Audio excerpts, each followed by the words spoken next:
Hello, everybody. Welcome back to another episode of Safest Family on the Block. My name is Jason, and with me today is Sifu Singh. Hello, Sifu. How are you today? I'm doing great, man. How are you, sir? So far, so good. I cannot complain. Nobody listens.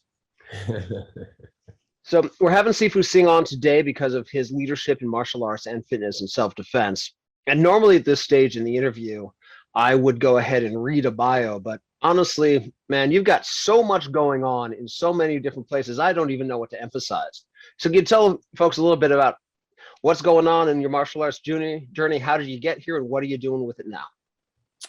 Well, martial arts to me, I can read off a list of my accolades, but it's about being a beginner. I think that it's about beginning again. So literally to me, that's the whole journey. So whatever you've done, but it's how do you go forward? Because the more that I train, the more I understand how much I don't know. And that is, I think, what allows you to continue to grow, continue to explore, discover, learn. And then from that, you get to create, and it's a constant creation.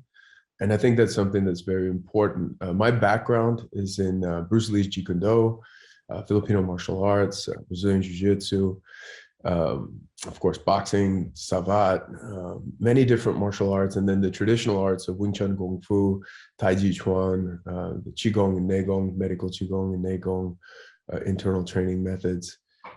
So for me, it's about a vehicle to know and understand myself better. And that's what I'm looking to do. And there's three vehicles. There's the physical body, there's the energy, and then there's the spirit, which is the thoughts of the mind and the feelings of the heart. And all three of these vehicles, I believe, have to be trained. They have to be understood. And that's the beauty of what the martial arts does for us. It actually gives us an opportunity to answer the question, who are you for real? And I think everybody who watches this show, because this is for parenting, we remember how when that first child came into our lives, whether it was holding them immediately after birth, whether it was adopting them into our homes, whether it was meeting them for the first time when we fell in love with somebody who was a single parent, that fundamental, almost immediate shift of who we were, the change of the axis is, I think, why a lot of people come looking for a show like this. And one of the reasons I started the channel, and martial arts, I think, can help us answer those questions in ways that a lot of places can't, where we are challenged about who we thought we were by the presence of this new life that we're responsible for. Yes, absolutely. I remember driving my son home from the hospital the first day, and it's a road that you've driven so many times. And the hospital, he was born in Santa Cruz, and the hospital is less than 5 minutes away down a straight road, no freeway, nothing. And all of a sudden your awareness changes. You're like, wow, now you're looking everywhere. Your responsibility has changed. Your accountability has changed. Just a simple thing like that changes your awareness as to driving from point A to point B. So I think children are the greatest teachers, to be dead honest, because they're pure. They and as a teacher, or as their parent, my job is to not screw them up with my own issues and my own lenses of how I see the world, and give them an opportunity to foster who they are, but through understanding who we are. Absolutely. And of course, a huge part of that is keeping them safe. Yes. And one of the things I appreciate about the word ministry is kind of highfalutin, but it counts for what you're doing. You have your martial arts ministry, just like any teacher does. And you emphasize fitness in a way that's rare in the martial arts industry, which is one of the reasons I brought you on today, because of the importance of that. I met Sifu Singh at a training event in Long Beach back. My youngest son was a year old at that time, and he led us in this 40-minute workout that, I'm not an out of shape guy, but you wrecked me. And you have this martial fitness emphasis in your training. Could you speak a little bit to why you're out there so much with that, where a lot of other instructors kind of give that second or even third place? Yeah, the body is the vehicle, and strength is a skill. So, the system I teach is called action strength, and it was born out of Well, in the beginning, it was born because I was afraid and I didn't want to get my ass beat by bigger, stronger people. So it was born out of fear. But, you know, when you really start to study fight and flight, and you understand fight and flight and how the human body works, especially if you're going to be a martial artist, you have to understand pain. And by pain, I mean, where is weakness in your body? That's the first thing we have to start, because you are only as strong as your weakest link. So do you have back pain? Do you have knee pain? Do you have elbow? Did you have a car accident? Like, where are you? You know, and I think physical training allows you to understand yourself better, and also gives you an opportunity to continue to grow. You know, one of the big misconceptions about fitness is that, or strength. Let's use the word strength instead of fitness. I think strength is a better word to use, because it's all round. You need strength in everything you do. You need the strength of the physical body. You need strength of the mind. Okay. You need the strength of presence. You need, and the true strength is flexibility, or the ability to adapt. And so strength is in every part of our lives and how well we want to enjoy our lives. So self-defense, are you defending yourself? How many times are you going to get attacked by somebody with a knife? How many times are you going to get a double leg takedown? How many times are you going to be in a mass attack situation? How many times is somebody going to pull a gun on you? But you know, the real enemy that's kicking everybody's butt is heart disease, is diabetes, is back pain, is knee pain, which then makes people sedentary, gain weight, which then leads to those things. So if you think about self-defense, it has to start with taking care of your general health, you know, and first the physical health, but strength also has to then take care of your mental health. You have to have a mental fitness system. That's very important, because there's many people who go to the gym and they work out and they look great, but they can't stop their minds. There's no rest. So the mind is, the engine is always going boom, boom, boom, boom, boom, and it's driving them crazy. And then they can't be present. They can't be with their families.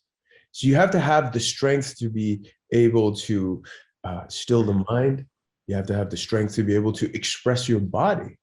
I want to be able to do things that with my children, to set an example. So this is a show for parents. Parents, your children are looking at you for the example. If they see dad is strong at 50, dad is super strong at 60, then strength is going to be ingrained in their DNA, and they will live a better life. No, I absolutely agree. It gets back up. Frequent viewers will have heard this riff before, but I absolutely believe in it. That, you know, I joked for a long time that my first self-defense instructor was my track coach in grade school. You know, he's the one who taught me how to sprint 800 yards. And for most self-defense situations, violent situations, a good 800-yard sprint is the best tool in your toolbox. 100%. You know, and now that I'm a middle-class, middle-aged dude lives in the suburbs, getting that cardio in is going to protect me from, as you said, the heart disease, the diabetes, the things that are actually going to kill somebody who lives in North America, and excluding just a handful of neighborhoods. And so, and then I really like what you said about it, taking that term strength, which I think our culture puts more importance on when we think about physical strength. You know, there's movies about guys who go win bodybuilding competitions. There's not a lot of movies about guys who go win meditation competitions. Right. But then taking that emotional importance that's been given to us by the society we live in, and also applying it to that mental and emotional self-care. You know, parents, especially new parents, often don't even remember much about that first year because of how exhausted we were. Yes. And learning, you know, push-ups for the mind, push-ups for the emotions, as ways of keeping us mentally and emotionally strong, I think that's important. I think that's utmost important. You know, think about it this way. All right. We all know, and I'm sure the listeners know, and I know you've talked about it because I know you're a writer. 90% of all success in business, in the battlefield, in life comes down to mindset. Okay, 90%, right? So the honest question we have to look in the mirror and ask, if 90% of success, this is all the great athletes, from the Michael Jordans and the Kobe Bryants of the world, to the martial artists like Bruce Lee, Anderson Silva, Hickson Gracie, Whoever you're looking at, whatever their field is, they're going to tell you the general consensus is that mindset is 90%. So then the question is, the honest question that has to be asked is, if 90% of success is mindset, how much time, money, and effort are you spending training your mind? It's an honest question, man, because that's the thing. If you start your day and understand that that's important to you, because as parents, one of the things that happens is that we can get easily caught up. We get easily caught up in, and parents, it's going to get more intense, right? For especially those who are newborn. The first year, of course, has got its interesting obstacles, all right? But then as they grow older, the obstacles are going to change. But you know, when you're on the plane, and the plane, what is the first thing they tell you? Put your oxygen mask on before you put the one on for your kids. If you do not take care of your physical and mental fitness first, you are not going to be able to be present with your children. You're not going to be able to be playful with them. You're not going to be able to perform. And perform means as a parent, as a earning income, and also perform means play with them, do what's necessary. And you're definitely not going to have peace. So if you want peace, you want presence, you want performance, you want playfulness, those 4 P's, it starts and ends with you. And sometimes it may feel like there's not enough time, but all you have is time. You don't have anything else. Could you expand on that a little bit? That's a riff I've heard from time to time, but it's no pun intended. But I think it bears a little bit of expansion. That's a good one. You know, think about it this way. Okay, let's use that as an example. You're tired and you've had a long day, you're working, say your child is sick, you come home, and once you get through everything, all you want to do is crash.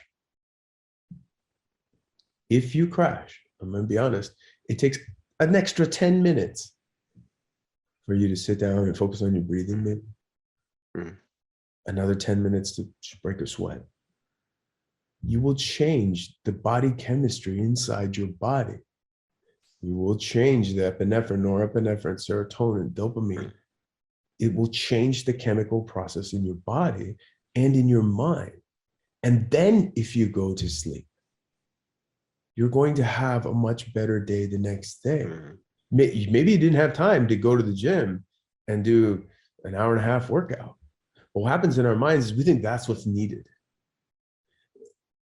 So we'd rather not do it than do that. I'm saying move, breathe, move and breathe the best you can, but make sure you move and you breathe, because the more you move and the more you breathe, the longer you will move and the longer you will breathe, and more presence. And presence is everything. That's why it's a gift. It's called present. They named it the gift. Presence is everything. So ask yourself, I think parents, and the reason I know this is because I deal with it and I practiced it. And I know that this is the same thing that's in everybody. Presence is something that is a fleeting moment that is gone like this. And the moment is gone is when we're tired, when we're exhausted. When we're tired and we're exhausted, it leads into a cycle of complaining, criticizing, and condemning. That negative cycle continues to drain your energy. Stillness, if I leave anybody with, remember one thing, that stillness is the master of unrest. Parents, you don't have rest. Your stillness is the master of the unrest. Because when chaos is around you, your ability to be still and detach is of vital importance too. Your playfulness, your presence. Playfulness, why? Hey, I have a bad day at work. My business is not running. So I come home and I can't be playful with my kids. That's your fault. That you weren't able to compartmentalize and detach. And why? Because you're tired. Why? Because you go to sleep. And why? When you're tired, you eat food that makes you feel good. And then you do that cycle. So you could do that cycle, or you could do a self-care cycle and put your oxygen mask on first. It doesn't take as much time as we think. Just move for 10 minutes. Simple thing. Everybody knows burpees. Do burpees for 10 minutes and then sit quietly and just follow your breath in and out for 5 minutes. That's 15 minutes. Do that every day. Your life will change. You cannot say you do not have time. Say, I won't make time. Yeah, Don't one riff that I've say I won't do it. That's you replace that, and you know what I'm saying? Yeah. One thing that stuck in my mind and my psyche for a long time from a speaker I saw once was about when we say I don't have time for this, what we mean is I am prioritizing something above this. Yes. And what is more important than our ability to protect our kids and live a life with our kids presently and mindfully? And I think that's one of the big questions that I have, and I think a lot of viewers have, is, you know, if you've built a lifestyle around strength, around wellness, then those things are fairly second nature. But if we're for a parent who's out there and they've got 3 kids all under 5 and they're working a job and a half to take care of business, and they're trying to find a little bit of time to maintain the relationship with their spouse and all of these things, what are some of the best ways to steal that 15 minutes, that 20 minutes? That's all it takes to get started. Wake up earlier. Wake up earlier. Wake up earlier. It's that. So we have a saying here in the Kun. The Kun is Chinese for the dojo here, and within my circle of colleagues, we do not negotiate with the snooze. That's the first loss. If you wake up in the morning and you hit the snooze, you already lost. That day is not going to be as good as it was if you got up. I'm not an early riser. I do not like to wake up early. After doing it all these years, I still do not want to wake up early. But I do it to win first over the mind. I have to wake up. Let's be honest. Do you think those extra 15 minutes that you're going to sleep is going to change your day? Give you more rest? It's not. That's an escape. You want to escape a little bit more. And just from a neuroscience standpoint too, that 15, if you take those 15 minutes and you invest in your wellness, in your self-care in some way with those 15 minutes, the next night you're going to sleep better. 100%. And then that 15 minutes won't be as painful.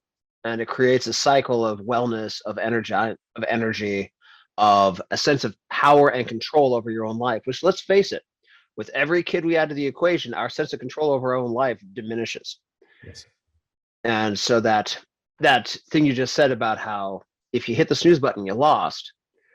If you get up, you've won. You've won that 15 minutes of mastery over your own time in a life and a society that spends a lot of time stealing that control from you at every opportunity. And those minutes, especially if you're a parent, when, you know, the second the first kid stirs, there's hands on your time all over the place. Those 15 minutes, just to, even if it's just to sit at the kitchen table, sip some tea or coffee and breathe. Yes. And just kind of, and do a couple push-ups, walk around the block. Just, as you say, that 15 minutes makes a huge difference. It's better than not. And it's better. And don't be fooled by what the cultural trends tells you. Okay, the cultural trends tells you you need to go to the gym and you need to do an hour and a half of lifting, you need to do 30 minutes of cardio and all this stuff. You don't have time. You don't have time to do that. There's that work, of course, but you don't have time. So instead of not doing it, there's that one thing. So you don't have time. The next thing is your relationship with being tired. Most people get more tired because society thinks you should be tired because of the things that you did. That's just a belief system. It's just a belief system. And who says you're tired? Why do you believe you're tired? You most likely, you probably believe you're tired is because that's what you were taught. That's what everybody says. Well, I should be tired. That's again, what you think about comes about, and where you're coming from is where you're going. So if you place that importance on yourself, you're going to be around longer for your kids, man. Not only are you going to be around longer for your kids, you're going to be there more, be able to enjoy the moments more. And life is going to just keep trying to steal your time. That's all. That's what the world does. People they don't understand the value of time because we sell our time for everything we do. At the end of the day, we're selling our time. Time is the most valuable thing we have. It's not our possessions. We become masters of acquisition in the society where we think more is what it's about. Let's get more titles. Let's get more accolades. Let's make more money. Let's buy more houses. Let's have more. Everything's about more. But truly, all those things that you are trying to acquire will not fill the hole, number one. And number two, you can't take them with you when you're gone. Yeah. You can't. And especially, I think, when we're talking about if we're selling that half an hour time that we could spend, playing chess or kicking a soccer ball around with our kid. Sure. Yeah. And if you're tired, you can't do it, right? So you need to, that's where we have to take a look. And one thing you had mentioned about running, I think something that's, so a couple of things that popped in my mind. Running is a really important thing, but let me put it in a different context so we can understand it from a fight and flight perspective. If we're in the jungle, right, you and I, right, are in the jungle, then Jason, and for our survival, which is not too far detached, like 100 years ago, we're all living out somewhere, right? What is it? Your ability to sprint as fast as possible from point A to point B will determine your life expectancy. So if you're listening to this podcast right now, and I've been there because I had injuries and knees and stuff like that I had to come back from, and you say, and I ask you, when was the last time you ran as fast as possible? I'm not saying go run for cardio. I'm saying, when was the last time you've ran as fast as possible where you felt like you were flying and the wind was going by you? And most people, their answer is grade school, maybe college, right? But think about that. First, as human beings, the human animal, we are built. So tigers, if a tiger doesn't run, it's not a tiger. If a tiger doesn't move the way a tiger moves, it's not a tiger. That's why the tigers we see in the zoos, they're not tigers because they're not hunting. They're not moving the way they were designed to move.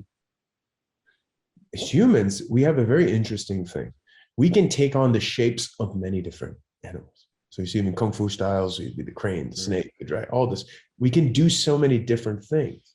But there is a fundamental design of human movement, okay?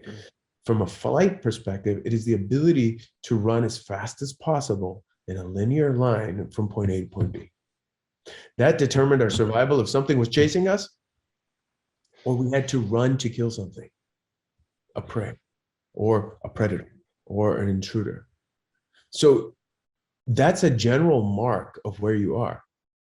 So if you are in a place where you cannot run as fast as possible from point A to point B, start there to start to address the pain points that are not allowing you to do that. I'm not asking you to run like Usain Bolt. I'm saying run as fast as possible for you. And if it needs to be, not even running, walking as fast as you can, grabbing a cane or the walker, whatever your situation is, and moving from point A to point B. Or if you're in a situation where you can't walk, find the hand machine or whatever it is and build it, find out where you are and then be that much better tomorrow. That's it. And just see that, the other thing that happens, like, if you wake up in the morning and so have a morning routine that I share with people, and it's called Arrive Before You Leave, and maybe it may help some of your listeners. So the morning routine, the first thing that you do is you wake up and you pound some water because you're dehydrated at night. Okay, so hydration is very important. So we start by pounding some water. After you pound some water, break a sweat.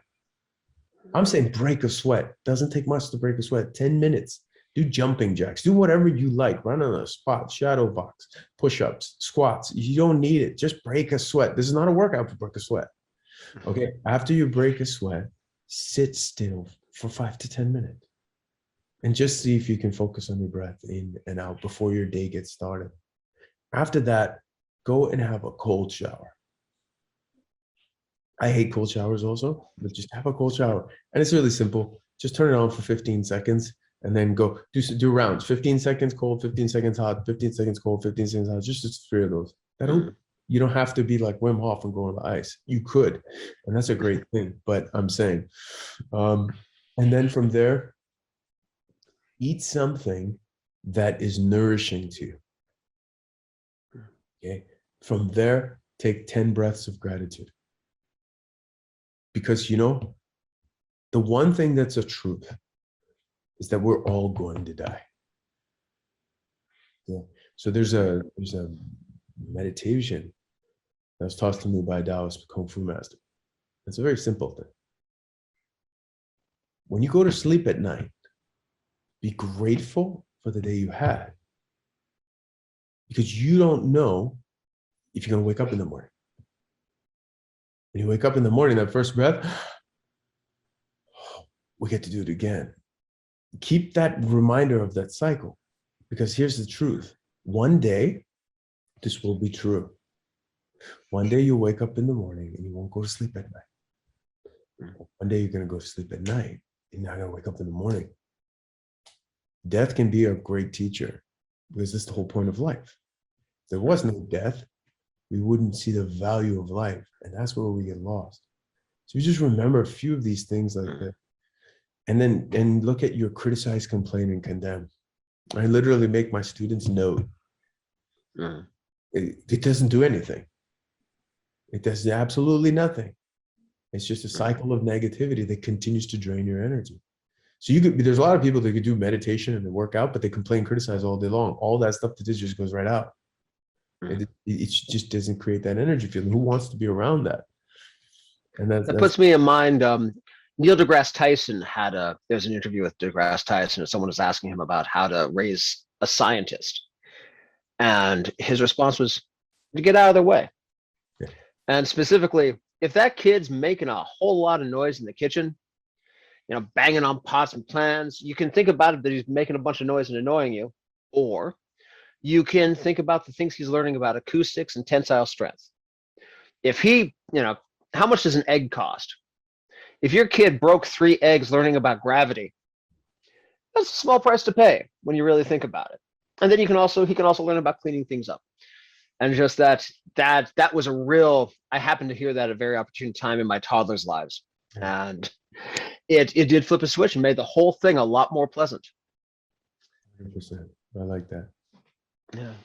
So talking again about strength, one of the things, when we're talking about keeping our kids safe, I'll tell a bit of a family story first, that my oldest son joined our family when he was 7 years old. His mother is a shirt-tail relative who had some medical issues, and found out that he was running at age 6.5 or so. He was running at and into a lake, and he couldn't swim, and she could not run fast enough to catch him. And that was the beginning of the understanding that with her disabilities, she was just medically incapable of being a mother who could protect her son. And she's one of my personal heroes, because she had the courage to realize that and understand it. That if I was in that position, I don't know if I'd be that strong. But the point being that when we think about our strength, starting with, if our kid was on the other half a block away and in danger, how quickly could we reach them? If we were walking with our kid in an area and suddenly spotted a dangerous person coming towards us, could we scoop that kid up and escape? And then getting on there to this other kinds of strength that you mentioned. Do we have the strength to look our kid in the eye and admit that we were wrong and say we're sorry? Yes. Right? Do we have the strength to, in the middle of a conversation where everything's getting heated because the kid's 4 hours late coming home, didn't bother to text us, and we're really scared, and they walk in and act like it's no big deal? Do we have the strength to say, you know what? I need 5 minutes. I'm going to go in the other room, and then we'll try this conversation again. Those are all kinds of strength that we as parents should value and develop. 100%, man. I think you said it perfectly. That's what it all comes down to. You look at, like you said, what you said earlier, do you have the strength to be able to admit when you were wrong? Do you have the strength to say sorry? Do you have the strength to be accountable? But you also have the strength to say, I don't know. and they're all strengths, because strength is you being you, to be honest, without a mask, right? And that's what, because otherwise it'd be a mask, like, oh, of course I'm dead, I need to know everything, and you make something up, or you say that's a stupid question. Growing up, that's what it was all good. Don't question me, that kind of thing, Yeah. So the true strength is, can you be yourself honestly and be okay with it? That's really hard for a lot of people to do, and it's hard for me. It's hard for everybody. And anybody who says this and they're not hard for them is either they walk on water, or they're probably lying. Yeah. I was fortunate to have great modeling from my dad, but I guess it originated with my great grandfather, who I'd never met, but he would always answer that question with, I don't know, but by next week we'll both know. That's great. Right. There you go. I've kept that one. I've kept that one in the toolbox. Yeah. So let's talk a little bit about, there's a lot of parents watching this show who are probably at a point where they're going, okay, that sounds good. But like you said, the last time I run as fast as I can, as far as I can, that was playing tag in grade school. And you hear that, especially coming from martial arts industry, we have a lot of people that say, well, I'll start training when I'm in shape for the training, almost like they're ordering an appetizer. Right. I'll be hungry once I finish eating this. What are some things that we could say to, or some ways we could adjust our mindset if we're feeling like, so I just don't have what it takes to take that first step? That's a great question. I think it all starts with strength. It comes down to disciplined choices. The sum total of disciplined, conscious choices is equal to success or strength. That's what it is. And so it takes strength to say, hey, that's probably not good for me. I'm not going to eat that. It takes strength. That's a choice. Sometimes people are like, when people come to me, for example. So first, to answer that question, there's 3 stages that we find ourselves in. We are when we look at like athletics or physical training or high performance, whatever it may be, the whole thing, there's 3 categories. So there's a coming back stage, there's a next level stage, and there's a high performance stage. Okay, so coming back is, let's say you've been sedentary, or you've been hurt, or you haven't moved since grade school, right? So you have to go through coming back. Then next level is, okay, you go to the gym 3 or 4 times a week, but you're not getting what you want out of it. You're not seeing changes in strength or the way your body looks or how you perform. And then there's high performance, where you're training now because your job depends on it. Okay, an athlete, a military operator, a soldier, stuff like that, or CEO, executive. I believe we all need to get to high performance. We need to value ourselves enough to train that way. Okay, so when you first start, your most important thing is that you have to understand, and this is the big change. It's not about your starting point or your end point. The reward is in the journey, not the result. This is something you have to detach your mind from. Like, you have to reprogram your mind, because we've been programmed in a reward-based society. So it can be very overwhelming to start. And you're like, oh, I'll start tomorrow. There is no tomorrow, first of all. There's only right now. There's not even this evening. It's just right now. And there's no yesterday. And then you beat yourself up. So the other day before, you get gluttonous and you eat all sorts of stuff, and then you beat yourself up. It's gone. That doesn't serve you anymore either. It's gone. Oh, but there's a track record of, like, I've been eating like this or whatever and not exercising, and you use that to beat yourself up. So that's from the past, bringing it into the present. Or you're going to go into the future and be like, that's too hard. It's going to take forever to do. I'll just start tomorrow. So we either procrastinate, which leads to hesitation, or we want to be perfectionists, which also leads to hesitation. They're the 2 cousins, procrastination and perfectionism. They're just hesitation. Do you know Stephen Barnes? I know I don't. He's a science fiction writer, very, very into martial arts. What his heyday was in the 80s to the early 2000s. Okay. But he once said, let me see if I can get this right. perfectionism is procrastination masquerading as quality control. Like, And I was just like, that's really great. yeah, That's really, really great because you just don't want to put yourself out there. yeah, That's it. You just don't want to put so. yourself out there, right? And so when we come back to that, it's if you can understand that every step you take, that step is just as valuable. That's it. Every breath you take is just as valuable. So it's like it's putting the value on the process. That's the reward. The process is the reward. If the process is the reward, you can go into it in day one and feel just as good as you would at day 100. You can go into day 100 and feel just as good as you did day one. That stuff doesn't matter. You have to disconnect yourself from it and just start. And it's really hard because you're fighting your programming. See, and to better start, I think one of the key things is, as General Sun Tzu said, know yourself and know your enemy, and you're sure to succeed. Okay.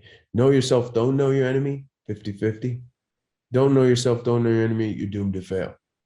So knowing yourself means you have to know your patterns and the conditions behind your reactive patterns.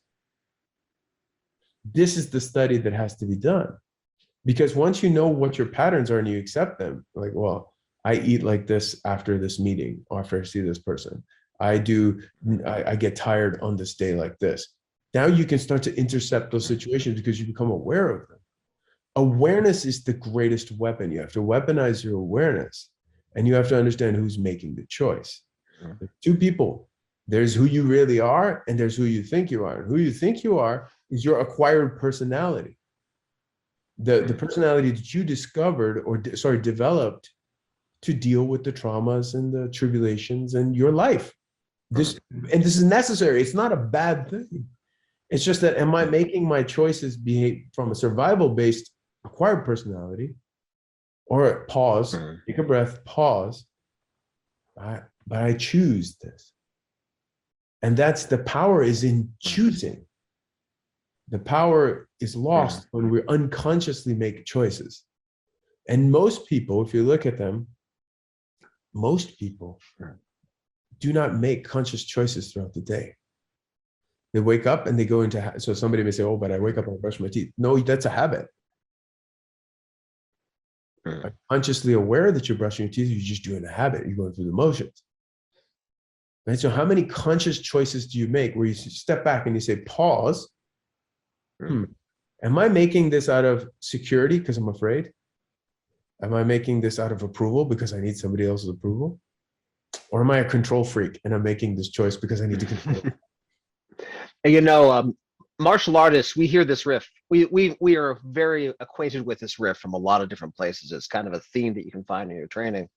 For folks who don't choose to train, one of the best illustrations of this is the last fight you got in with your partner, where they said something and I said something, and the next thing you know, it's 10 rounds in Las Vegas time, and you don't even remember 10 minutes in what the original argument was about, because we were just responding, instead of where you can also think of a time that you were starting to have a fight with your spouse, with your partner, where you just instead went, I'm going to say this thing instead. Yes. And all of a sudden that conversation was a thing that strengthened your relationship. Yes. And that's exactly what Singh is talking about here. You nailed it. So we say, there's a mantra that I teach all my students. It's not necessary to react. Just write that everywhere. And what makes that possible? So what happens is there's a formula I'll share with you. Most of the time an event happens. Something, people, places, and things, and your interaction with them create an event. Like you said, an argument with your spouse. The next thing is there's a programmed reaction. So that's E plus R, and that's going to lead to the outcome. But mastery over yourself comes into this event happens and you pause, time out, system interrupt. You take a breath, you step back. Now you choose a response. This will change your outcome. And this is everywhere. This is in every facet of your life, of every choice that you make. So you just ask yourself, how many choices do you make throughout the day that came first when you paused and then you chose, versus a subconscious reaction-based pattern that was learned and acquired, and that you just keep repeating the cycle. Many times those patterns are installed in us from our parents, from their parents, good or bad, right? And that's what happens. And so it's all about that pause. And then if you want to go one step further, that response, you can say, well, there's always three. This is laws of three. So when I pause, in my mind, I run through three responses. What's a favorable result? More than favorable? Less than favorable? And it just, you see things way more clearly. Because awareness is very important, right? And awareness is a word that you and I in our industry know is very important. But there's four things that if you understand about awareness to make it the mechanics. What are the mechanics of awareness? Right? The mechanics of awareness first starts with self-awareness. What's going on with you that day? Physical energy, body, is you have high energy, low energy, or you're frustrated, or you're angry, or you're feeling pain. What's happening with you? That's the first thing you have to know, where you are in time and space. Then empathetic awareness, awareness of others. Only know yourself can you know others. What you see in yourself, you see others. When you're aware of yourself, only then you can be aware of others. But here's the next thing about that awareness that's very important. If you want to take it one step further, and especially in your relationship, I do this with my children, with my wife, and also with my opponents. And what my opponents taught me, okay, is when I want to be aware of other people, there's one thing to look at their body language and be aware of that, be aware of what they're saying, be aware of their posture, right? These are those things. But the one level further is I want to let go of myself and join with them. And what do I mean by join with them? If I can let go of myself and my own likes and dislikes and my own perceptions and just dissolve me, then I can look through their eyes. I need to have enough compassion to look through their eyes to see, what are you looking at? What are the words that you're saying? What are you listening to? When I see what you're looking at, so if I'm looking at you, looking at me, and I can look through your eyes to connect to you to look at me, then I can really truly understand what's important to you. And then from there, there's situational awareness. The final is tactical awareness, which is when you take the data from what's going on with you, what's going on with other people, and what's important to them, the situation that you're in, now you can choose a response. And if we employ these things in even one or two decisions a day, it's going to change. It's going to drastically change not only your relationships, but your results. Absolutely. And I think it bears repeating that this kind of thing snowballs, where just making those two changes today will lead to more energy tomorrow. I mean, even if one of those changes was a bit of a workout that left you sore, there'll be positive changes that make the next change, the next decision easier. I also want to bring up, I think, an important point you made, talking about situational awareness, talking about awareness in general. The most dangerous thing that people do with awareness often, and you hear this again and again when you read a police report or speak to a victim, isn't when they weren't paying attention and got blindsided, but that moment when they saw something that was wrong and their gut knew it, but they let their mind talk them out of paying attention to it. And as a self-defense expert, I don't have to go into much detail about how common that is among victims of crime. And I don't want to sound like I'm victim blaming or anything like that, because the bad guy is always the bad guy. It's never you. But we see that in other opportunities to build strength in our lives, where it's just a Coke with lunch instead of water with lunch, which is my big thing. My family calls it my Coke habit.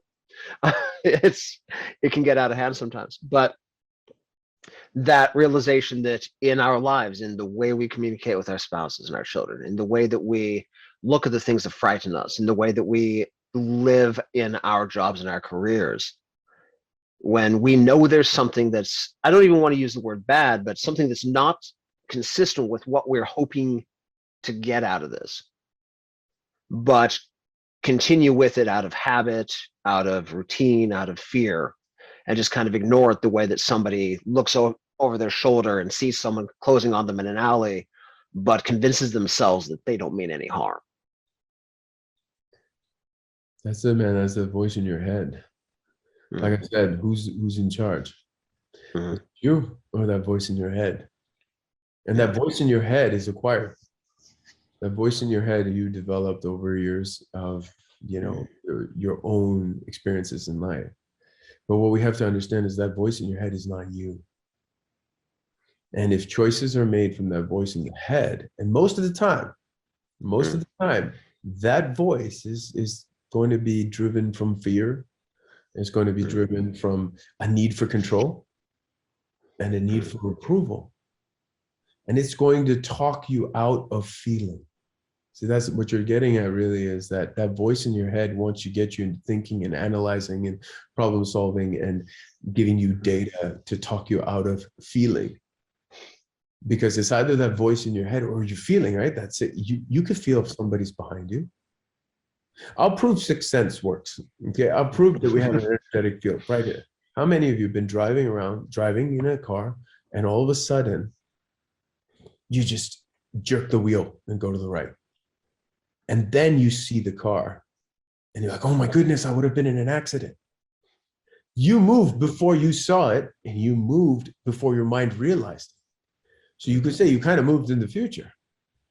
And then in the present, you're like, oh my goodness, I survived. And then in the next moment after that, which is the past, you're like, I could have died. We've all had that experience. That feeling, it's our survival instinct. We all have that feeling. But the question is, life and death situations kick that into gear, right? And it overrides us. My quest has always been, how much more time can I spend from that feeling? From that level of sensitivity? Because either you're feeling or you're thinking. They can't both exist at the same time. If you allow your ability to feel, and the reason why we can't feel, to be dead honest, is because of our woundings. Because somebody told us, you can't do that. You're no good. So your heart starts to close. And when your heart starts to close, you start to get in your head and you start to think. And then when you're thinking all the time, because your heart's closed, because you're wounded, we've all had betrayals, rejections, and abandonments. Every one of us. The question is, how many of those have we processed and released? Because every story that we haven't processed and released that we're holding on to requires life force, requires our awareness, our energy. And if you don't have energy, there is no awareness. There's just thinking, obsessively at that too, right? So I think that's important. Yeah, and as parents, I think that this is certainly my experience and the experience of the people that I've known well enough to ask this question. But when that child comes into our lives, we have a unique opportunity to open our hearts and our emotions again. It seems almost instinctual. And so, like you said very early on in this talk, that children are great teachers, and that's one of the things we can learn from them by opening our hearts again. And that's kind of why this show exists and why you came on to talk about we're opening our hearts. What's that great quote about being a parent means walking around for the rest of your life with your heart outside your body. That's great. And then taking this strength and intentionally building our strength by finding where it's not where we want it to be, and intentionally, tactically, intelligently finding ways to build that up. In the same way, if we want to get stronger, go do some push-ups or burpees. If we want to build our emotional, mental strength, there are similar exercises. And so, Sifu Singh, I want to thank you so much for coming on today. But before I send you off into the world, is there something that you don't get enough opportunity to talk about? And if so, talk about it. Love to hear it. Well, I think since we're on the topic of strength, the greatest strength it takes is to forgive. I think that's very important. That's the hardest thing, is you need to be very strong. And forgiveness is very important. You have to be able to forgive yourself. Okay. You have to be able to forgive other people. You have to be able to forgive the situation. You have to be able to forgive the divine, God, whatever your relationship with something higher than yourself is. But to do this, we have to look at our experiences as opportunities to extract wisdom and learn from them. That everything is for us as for our growth. And it takes strength to see that. And to see that it's for our growth. And if we can have that true growth-minded approach, you know, it's talked about a lot, but the true growth-minded approach comes from being able to forgive. It takes strength to forgive. It takes strength to deal with the things you don't want to talk about. It takes strength to take a look at all the things that we've buried inside of us that we never want to look at again because they're painful. They were painful going in, and they're going to be painful coming out. But if we can learn to release that, we can learn to free up our energy, our awareness, and have a much happier life because that's our birthright. I think there's something very important. You know, it's like I started training martial arts from fear and anger. Okay, I wanted to be the baddest person on the planet because I needed to prove something. I came from anger, from fear. I was attacked, I was jumped. I had holes inside me. But as you go through the process, and my Sifu led me through this, and everything we're talking about, this is Kung Fu training, the internal training. And I was like, man, I just want to be better at fighting. And he would laugh and smile and like, yes, I understand. I was there too.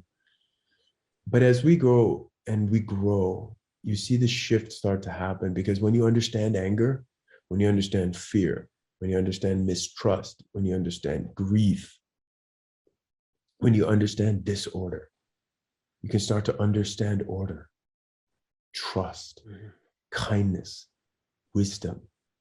You start to understand these things because they're not good or bad, as you said earlier. They're just two extremes to help us learn and to grow. And I think that's something really important to understand, that my mission went from when you met me 10 years ago, that's what was driving me, to now it's to empower others, to create a vehicle to empower others to feel empowered. But we all have to go through the quote unquote darkness to see the light, because the darkness defines the light. And it's just an important thing. And the sooner we can accept it and value it and not try to change things all the time, we can really start to extract the wisdom from our experiences and understand that this moment you and I are sharing, this moment that you're listening to us, this is what it's about right now. And being happy is what it's also about. And the only way to being happy is let's take a deep look inside. And as the topic of today was, that requires strength. And I'd just add to that, that when you look at yourself and you see the ugly things, and most of the time they're not even really ugly, you've just decided they're ugly or been taught that they're ugly. Yeah. The things that you don't want to deal with, the things that you don't want to look at long enough to forgive. Think a bit about your kids and the patience and love and forgiveness you're willing to give them. You'll forgive them for anything. And to extend that courage and compassion to ourselves is a lesson that I think a lot of us aren't willing to take that step, but we're worth it. Well said, sir. Well said. Well, thank you, sir. Well, thank you again for coming on today. And folks, I'll put a couple of links to what Sifu Singh's going on so that you can find him if you want to hear more about from his unique point of view. And thank you for coming on today. Really appreciate it. Well, thank you everyone for listening. It's my distinct honor and privilege. And have a wonderful, blessed day. Excellent. Take care, everybody. Stay safe. We'll see you next time.